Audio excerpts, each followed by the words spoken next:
واهلا بيكم في حلقة جديدة من عجائب وطرائف البيبي شارك. واول تجربة لتأكيل الترس سوبر وورم، تبأكلهم ميل وورم.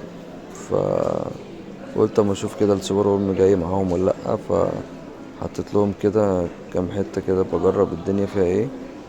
طبعا انا بأكلهم، المفروض ان هم بياكلوا ميل وورم وبياكلوا فراخ نية، بياكلوا سمك ني، آه، بياكلوا ايه تاني، بياكلوا خضار طبعا في المقام الاول، خس وجزر وكوسة.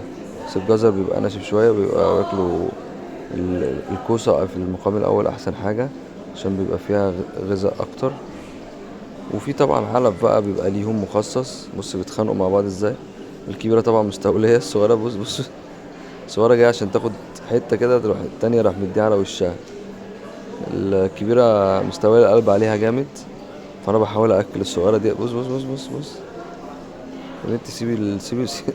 عايزه حته، عايزه حته. بص هتخطف دي دلوقتي. ها هتعملها ولا ايه؟ اوبا اوبا. ها، اقفش. هما مضحكين وكاركتر في المية بصراحة تحفة. بيحتاجوا فلترة مية جديدة كل أول بأول. أهم حاجة ليهم فلترة المية، طبعا لازم يكون في فلتر كمان. أنا حاطط لهم فلترين كويسين. ولازم التشميس طبعا باستمرار، لازم كل يوم من نص ساعة ل45 دقيقة. تشميس، تحطهم في حاوية بلاستيك، ما بلاش ازاز، وتعرضهم لإشعة الشمس، وتبقى حاجب نصها كده، عشان خاطر لو اجهدوا من الشمس وحبوا يريحوا في ظل او حاجة يبقى الموضوع لطيف. بص يعني دي بقى، الكبيرة بتصطاد والتانية ايه، تبقى عايزة تقفش منها اي حاجة. يعني اديني اي حاجة اصبر بيها نفسي. عايز اكل يا بنت الجحدة. مفيش.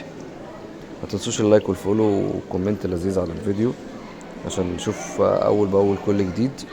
في فيديوهات جديدة كتير نازلة الفترة الجاية، عشان تبقوا أول ناس تشوفوها. وفعلوا زرار الجرس عشان خاطر يظهر لكم نوتيفيكيشن بالفيديوهات أول بأول، أول ما تنزل. سلام.